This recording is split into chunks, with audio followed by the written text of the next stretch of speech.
thing, and our defense was much better.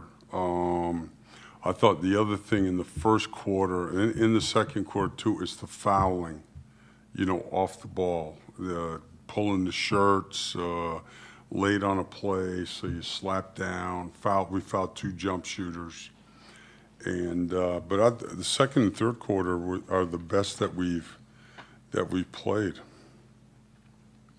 Like when Mason went down, it was around halftime or so.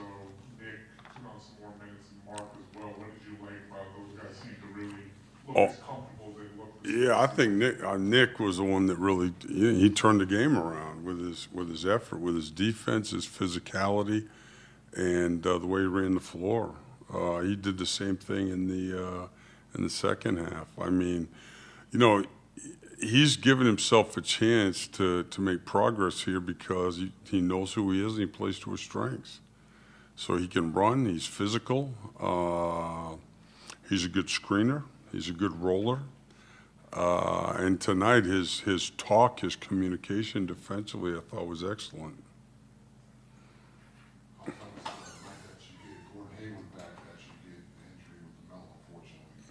It was great. I mean, to have Gordon out there was great, and I think he looks to me like a lot more in rhythm. I thought that yesterday too. When we played live yesterday, he's much more in rhythm than I thought he would be. Just because he hasn't been able to do as much, but he looks good. He said he felt good. And then with Melo, fingers crossed here that it's, not something serious. I know it's early. It looked like he didn't limp off too badly. It's just something you really can't tell until you got some more tests, I guess, maybe tomorrow later on tonight. Yeah, I think that one thing they're safe in saying is that Mason and Melo won't play in Philly, and then be more day to day and see how they progress. But then obviously with him, I'm sure you want to be cautious with him. You have a week until the season opener. You talk about injuries and seasons, shooting health is important. So what about, I guess, making sure that he's fully ready to go until you guys put him out there next game? Yeah, and the other one with him is you can see he's in great shape. All the work that he did in the summer, the same thing I would say about Gordon. Those guys had really good summers, so they're in shape. And then you can withstand that they miss a couple days, and they can get their rhythm back quickly.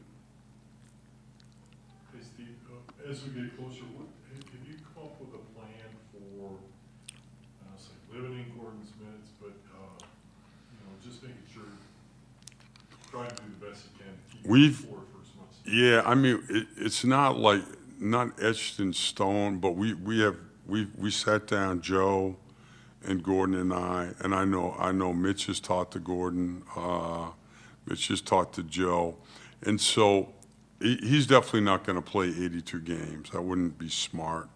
But I think that a lot of it right now is kind of him being honest about the way he feels. He wanted to play these games, and we had to, just say no, So he badly wants to be on the floor. But, Joe is so on top of this, and he's been through it before, and they have good communication. So I would say that there's going to be a plan, but I would almost say it might be like 2 weeks at a time versus looking at the whole year and saying he's not going to play this or like that.